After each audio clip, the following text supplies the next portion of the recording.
Yo, what up sa inyo dyan mga tol? Pag-usapan natin ito ha. Sabi po ay prayer rally sa Maynila, dinaluhan ng mga taga-suporta ni dating Pangulong Duterte. So, ilang oras pa lang no? Itong makalipas na nangyari po ito at nangyari, no? Pag-usapan po natin yan sa video po na ito. Pero bago ang lahat, kung hindi ka pa nakasubscribe, please hit the subscribe button and notification bell para updated ka palagi sa mga videos natin na parating.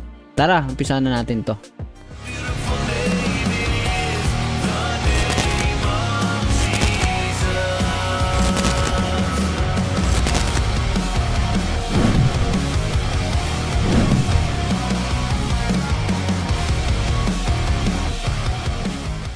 Alright mga tol, no? Sabi po dito, ay prayer rally sa Maynila, dinaluhan ng mga taga-suporta ni dating Pangulong Duterte. Nagsimula nang magtipon ang mga taga-suporta ni dating Pangulong Duterte sa Plaza Miranda, Maynila. So ayan na po yung inaabangan ng maraming mga Duterte supporter o DDS, no? At ito po naniniwala po kung maraming aalma rin dito, no? Kalaban naman ng mga DTS ang mga pro BBM naman, no? At yung iba pa, no? Alam ko yung mga kakamping ay sumusuporta na rin sa kay Bongbong, no? Ano ba ang mga magiging mapag-uusapan po natin dito? Bakit napakahalaga po nito ngayon, especially sa mga usapin ng national interest ng ating bansa, sa pagkakaroon ng mga problema sa nagiging kalabang katapat na bansa na China, no? Kamakailan lamang ay may mga nahuli na nagpapanggap sa Davao, sa Mindanao, na mga incheck nagpapanggap na Pinoy. May mga business pa mga tol, no? Hindi kayo naniniwala, may business talaga, no? So yun po ay napakatindi, napakalala ng naging problema po ng buhat ng nakapasok po dito sa ating bansa, yung mga illegal Chinese nationals, no? At sa panahon ng nakarang administrasyon po ito naganap, kaya marami pong nagagalit sa mga Duterte at sa kampo po nito, no? Pero tayo sikapin po nating lagi gumitna at timbangin kung ano yung tama. Kasi pag pag pro ka, halimbawa pro Duterte ka, hindi mo na pakikinggan lahat ng mga iba pang panig kasi nga pro ka eh. Diba? Ngayon din, pagka pro BBM ka, hindi mo napakinggan yung mga Duterte naman. Tayo, gitna tayo, para mapakinggan natin ang lahat, matimbang natin ang lahat, saka tayo magkaroon ng stand sa mga bagay-bagay kapag ating napapatunayan na kung ano yung tama at kung ano yung mali, alam mo na, no? Regardless kung sino sila. Kung tama yung sinasabi sa mga Duterte, kampihan natin, suportahan natin sila, diba? Walang pinag-iba po yan sa gobyerno. Suportahan po natin palagi ang gobyerno, no? As long as naroon makikita natin na nagpipilit, gumagawa naman ng tama, no? Maaring imperfect, meron pa ring hindi kaaya-aya makikita, may kakulangan pa rin, pero fokusan natin kung saan sila nagsisikap, suportahan natin sila. Ngayon, pagdating dito sa rally na ito, mamaya magbigay tayong opinion, ha? At panonoorin muna natin itong balita na ito para kompletos, rekados tayo kapag tayo po ay nagbigay na ng opinion. Pakinggan muna natin kung ano yung mga kaganapan po dito. Kasi ilang oras pa lang po nakakalipas ng ito po ay ibinalita sa UNTV. Panoodin natin. Jed, kumusta ang sitwasyon dyan sa lugar? Monica, bandang alas 5 nga ng hapon, nagdatingan dito sa Menjola, Manila ang mga Duterte supporters na galing sila doon sa Plaza Miranda kung saan sabay-sabay silang nagmarcha patungo rito.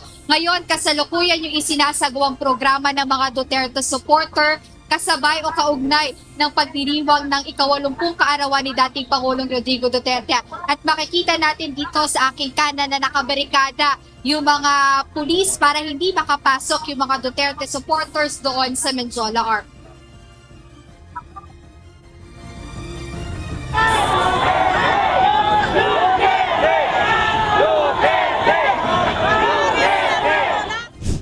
Hindi alintana ng mga taga-suporta ng pamilya Duterte ang init ng panahon at sila'y sumama sa prayer rally na isinagawa sa lungsod ng Maynila. Bandang 3:00 ng hapon, nagtipon-tipon ang Duterte supporters sa Plaza Miranda, dala ang panawagang Bring Home FPRRD. Ayon sa isang Duterte supporter, naniniwala sila na dapat sa bansang Pilipinas litisin ang kaso ng dating Pangulo. Ngayon ang kanyang 80th birthday. Ang panawagan namin at dasal namin, ibalik siya dito sa Pilipinas. Kung magkasala man siya, dito siya husgahan sa bansa natin. Kasi taga-Pilipino siya at Pilipino ang huhusga sa kanya.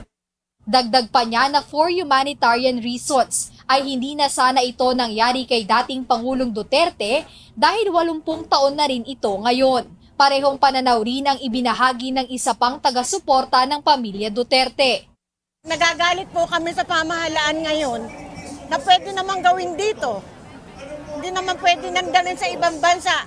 Ang napapahiya tuloy ang gobyerno natin sa totoo. Okay, pause po muna natin sa parte na to dahil maganda pong pasukan to, no? Dito sa part na to, no, nakikinig tayo kanina. Tinitignan natin kung ano yung mga bagay na maaari naman, baka naman, no, na may dating sa kanilang mga sinasabi. Pero pagdating po dito, no, may pagka-antay na po yung dating nila, no? Salamat po tayo sa Diyos at tayo po'y democratic na bansa. Meron pong demokrasya. Meron po tayong kalayaan sa pagpapahayag. Kaya lang may mga limitasyon po yan. Meron pong pagsuktulan na. May kakaharapin na po tayong obligasyon sa katarungan, hustisya po ng ating bansa. No? Hindi mo pwedeng sasabihin mo na galit ka sa gobyerno. No? Hindi lagi. No? Baka mamaya, diba? Mamaya mapagkamalang kang makakaliwa, 'di ba? 'Di ba? Okay. So mahirap. Yan po ang mga tinututulan kong parte diyan sa mga ganyang pagdaraos ng mga Duterte supporter. Ang tirahin ang kasalukuyan na gobyerno, administrasyon, no? Kasi una, no, kung may dapat kasuhan, sabi nga nila ay dapat dito sa bansa natin. Ang tanong, 'di ba? Questionin ninyo ang mga sarili ninyo. Umuusad ba yung kaso? No, wala akong sinabing hindi umuusad. 'Di ba? Wala akong sinabi, ha? Pero tanongin ninyo ang sarili ninyo ngayon, umuusad ba? Eh, saan nga nagsasabi, 'di ba? Alam ko, ang dating pangulo natin nagsasabi, ang tagal naman, 'di ba? Pati ICC noon tinatanong niya. Tama? Kung di ako nagkakamali, correct me if I'm wrong. Pero ang alam ko siya po nag-aantay, ang tagal, ang bagal daw. Yan na po yung ICC ngayon. No? Nakaharap na po niya, inaani po niya yung siguro paghahanap niya sa ICC. Pero, 'di ba? Kung tayo po ay titingin ng mas malalim dito.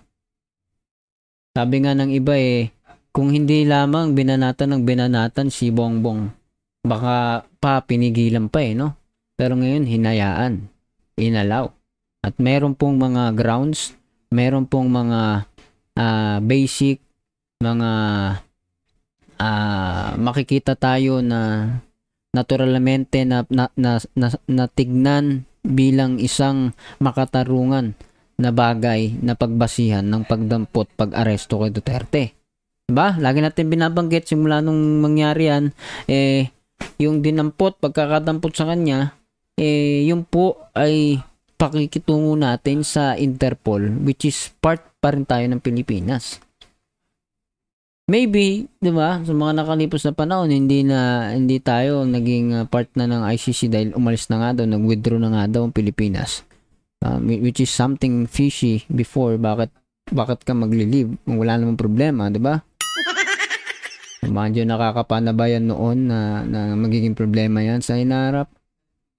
I don't know, but ngayon, sabihin natin, let's say hindi tayo part ng ICC pero ang Interpol may connection sa ICC at ang Interpol ay nagiging kagamit-gamit po sa ating bansa. Kapag may mga pugante, pagka may mga hinahabol, tayo po ay tinutulungan ng Interpol. Ngayon, ang ICC, diba, at ang Interpol may connection yan. Ano silang gusto habulin, nadaan sa Interpol o ano man, hindi ko alam, correct nyo kung tama yung sinasabi ko. Sabi nga ng ating Pangulong kasalukuyan, si Bongbong, umaano lang tayo, no? Sa ating, kumbaga, relasyon natin sa international law, sa nagpapakita tayo ng pag-acknowledge sa kanila. Ngayon, anyway, mahabang usapin po yan. Dito po sa pagdaraos po ng rally, ay ano ba ang pinaglalaban po ng mga taga saan ba ito, mga taga Pilipino daw, sabi kanina, no? Taga Pilipino daw po si Digong. Naiintindihan naman po natin yun. Pero sabi, no, may edad na daw, humanitarian. May mga nakukulong ba na mga kababayan natin dahil sa kanilang pananagutan sa batas na dahil sa edad ay pinagbibigyan na? O karaniwan ay hinahatulan pa rin, umuusad pa rin. Ang batas ba sa bansa natin ay para lamang sa mahihirap? 'Di ba? Tanongin po natin sarili natin. Baka umuubra sa iba tapos ayaw ninyo paubrahin kay Duterte ngayon. Yan ang magiging problema natin, no? Tama? Ayaw ninyo pero umuubra sa mga pobre nating mga kababayan, mga kawawa nating kababayan. Diba, merong something na hindi na dun tama eh. Hayaan ninyo umusad ang batas dahil sa panahon po ng administrasyon ng Duterte, marami pong natuwa sa kanyang mga pamamaraan ng pamumuno. Especially sa paglaban sa krimen, sa droga at ano pa man. Pero, diba, dumating yung time, merong EJK, may mga nadamay, alam ko may mga bata. Diba? Anong kukwestiyonin mo doon? Collateral daw? Tama ba yon? Tama? Collateral ang mga inosenteng nadamay? Sino ba nagsabing collateral yan? Hanapin ninyo, masasearch ninyo, makikilala ninyo. Ha? May nagsabi, alam ko eh. Correct me if I'm wrong kung tama ako. Anyway, bago natin tapusin to. Ang mga Duterte ngayon ay marami po nagre-react sa kanila ngayon dyan. Especially sa standing nila patungkol sa China. And yet, makikita mo itong mga tao po na ito ay mga panatiko. No? Hindi natin alam. Ako hindi ko na po madama minsan ang pagka-Pilipino ng mga tao po na ito. Kapag isinasarado na nila yung isip nila na ganito, ganyan, ganito, pero hanggang ngayon wala akong makitang standing sa mga Duterte pagdating sa China. Yung malinaw talaga na ayaw mo yung ginagawa ng China, na ayaw mo yung pagdodomina niya sa karagatan na maraming mga bansang may claimant nun, hindi man lang ginagalaw sa mahabang panahon dahil dahil gusto magkasundo muna, dahil inaayos nila yung relasyon sa isa't isa, mga bansa po yan. Tapos one day, ganyan, sila na yung nagdodomina sa daanan po na yan. Tandaan po ninyo ha, globally, ito po'y daanan ng international trade at kung ano-ano pa. Strategic location po yan. At pinag-uusapan po yan sa international law. Hindi dapat mangyari yon. Pero ang mga Duterte, di ba, tignan ninyong maigi. Sino ang nagsabi na malinis ang Pogo? Sino nakakaalala? Sino nakakaalam? Tayo, wala po tayong sinasabi ha. Dati po tayong bumoto sa mga Duterte, di ba? May bowler pa nga ganyan. Oh, sino nakakaalala? Di ba? Sige, tapusin na po natin ito. Ayon pa sa isang Duterte supporter, hinangaan nila ang mga nagawa ng dating Pangulo noong termino nito, kaya hanggang ngayon ay naniniwala at sumusuporta sila sa pamilya Duterte. Share ko lang sa inyo, madaling araw umuwi kami dahil sa mga thesis. Oo na. 'Di ba? Lahat naman tayo, sabi ko nga kanina eh. Natutuwa eh, halos lahat tayo eh. 'Di ba?